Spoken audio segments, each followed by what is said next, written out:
Hello, welcome back to another episode of the series called Hometowns. Hometowns. I'm already strolling through the southern part of Mexico City, a city with 10 million inhabitants, very, very big city, in hope to find a house just up the road, a house that belongs to a very, very famous artist. The artist is called Frida Kahlo. She was born in 1907. I'm not sure if in a hospital or in that particular house. But she lived in this house for the most part of her life. When she was young, when she was older and married, and she passed away in this house, together with her husband, who then prepared and kept and arranged this house as the Frida Kahlo Museum that it is today. She is the daughter of a German Jewish photographer. As a child, she was very sick and had polio, and when she was 18, she suffered a serious bus accident, which led to 35 operations and loads of recovery time and illness and health-related issues in her life. She has, as a very famous surrealist painter that she is, done many, between 30 and 40 self-portraits that are known. And she's painting and dealing in her art with self-portraits. Later, when she got older and more sick, she did more portraits of other people and animals and the natural world. And she's a self-taught painter, very heavily influenced by Mexican folk art. Most famously, I guess, known for herself in traditional Mexican dresses. She was then married to Diego Rivera for 10 years, then they divorced. Later, 1 year later, they married again. And her life was very tumultuous. She also lived in San Francisco. She also went to Europe, to London, where I believe the Tate Modern had arranged an exhibition of hers. Even though it was also said that she never really found any major success during her life and rather post-mortem. But I think she did find some success. André Breton and Marcel Duchamp, terrible pronunciation, but hey, there you go, have apparently helped her to find success in the US and in Europe, where she then also exhibited. And historians identify her as a surrealist. She died at already young age of 47. And this house is where she died. This house is where millions of people every year, millions, maybe thousands of people every year, and even the sightseeing tour stops to come to look at this Casa Azul. The few information I gave you were from Britannica. There's loads to say about her life, but I found this summary quite fitting as a little introduction. Let's have a look at this house from outside. Obviously recognizable in this otherwise white, light blue neighborhood. Museo Frida Kahlo. Pretty nice style, green, blue and red, but colors harmonize with one another, which is, not always the case when you have green, blue and red at the same time.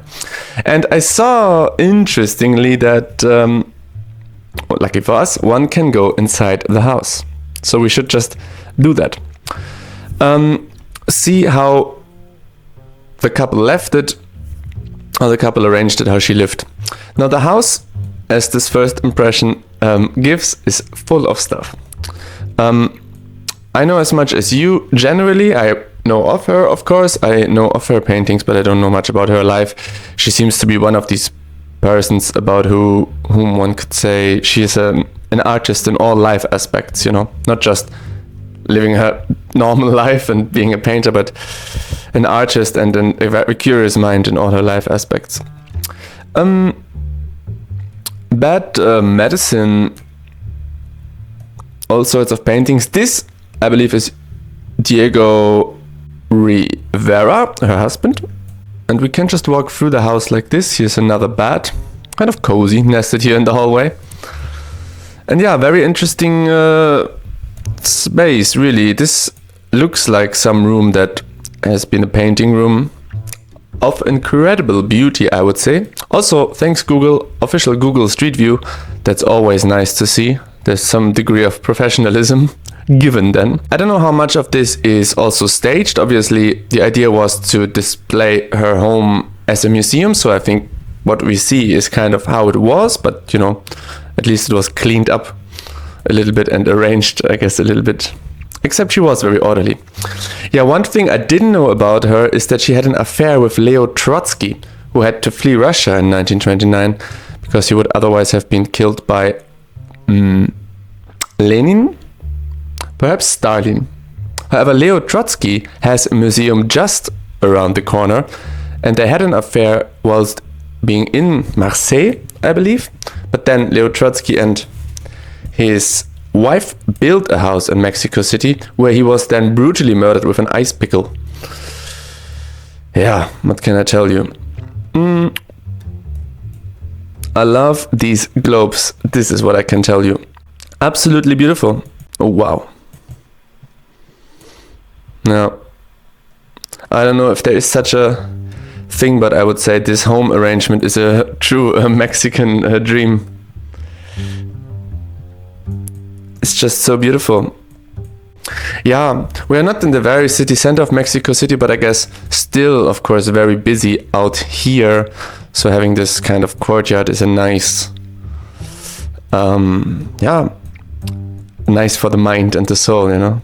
Especially because, you know, she was sick a lot, unfortunately, and died at an early age, and still produced so many outstanding works that influence painters, but also movements, LGBTQ movements. Today, I'm not entirely sure what the connection there is, but she has become a symbol of feminism as well. So she is, I don't want to say glorified, but she is really seen as a woman, strong woman that achieved a hell of a lot in her painful short lifetime. Maybe it wasn't only painful, I'm not too sure. So here we are in the garden, obviously. Let's move on wherever it takes us. Area de Fumar, cute. Cafeteria del Museo, right. I don't think this was there when she lived here, you know. You can take a picture. This is Diego Rivera and Frida Kahlo. Tongue twisters for me. That's kind of nice. I would be cheesy enough to take this picture, let me tell you that. And yeah, this house, it's a little bit of a compound. I think that's fair to say. There are different houses, different arrangements. I'm not too sure where exactly she was. Obviously, this would be a main point of interest to find her bed. Well, the street in front of this house is called Londres, which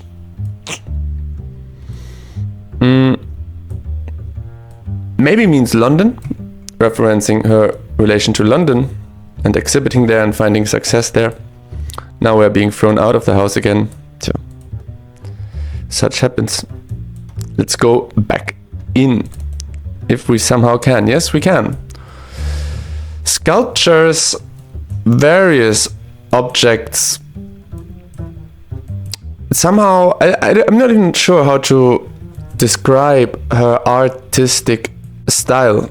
Because it has been so, in some ways it seems so revolutionary even today, but at the same time it's so heavily relying on tradition and folklore, and and during her time, I just can't imagine that it was all very easy for a female painter to find some success. 1929 to 1954 they lived here. I believe the museum was opened in 1958. And I also read that she, I guess upon knowing about her creeping coming death, wanted to have her home as a museum. Picture of her husband. who I'm not sure, but appears to be a little bit older than her, just like Leo Trotsky was as well. Who looked something like this. But this is her father, Wilhelm Kahlo. Well, now we have it. Leo Trotsky resembled her father. Have you ever seen such a thing, though? That you can... Google wants to tell you what's on these paintings. That's truly amazing. What level of service, huh? So there's an actual museum inside her home. Sketches and paintings of her. Yeah, that's pretty cool. That's really cool. But you know, her paintings are worth a lot. I read 38 millions in Sotheby's. The painting named Diego y Yo, Diego and I, like a portrait of her and her husband, I suppose, was sold. So yeah, this is pricey stuff. It says Diego Rivera, maybe her husband, painted these and not herself. That could be. So he was a painter too. Yeah, it's one of these iconic pictures. Like, I don't know what it is about her, but it's so... There's something about these self-portraits that... Yeah, I don't want to be esoteric, but they somehow give you strength, you know? You see this... Yeah, back in the days, people used to say this exotic women from Mexico, but really this... yeah, traditional, but also somehow so revolutionary. I don't know if it was the colors... And somehow these paintings are so, yeah, perhaps simple really, but they're really strong and powerful. Love photographies. Yeah, what a nice place. I mean, if you happen to be in Mexico City, well, like such a sentence, if you happen to be in Madagascar, well, who happens to be? But if you do go, I think that's a very interesting place to be at. Not only because of her, but also for this, like, this I mean, this looks as Mexican as you could imagine, no? Pretty unique place. Yeah, despite Google's best efforts, it's not so easy for me to really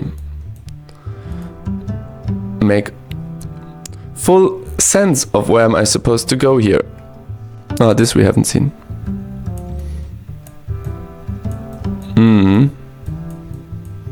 Yeah, all these, what I noticed as well is all these like connecting rooms, staircases, all these passage floors here are rather dark.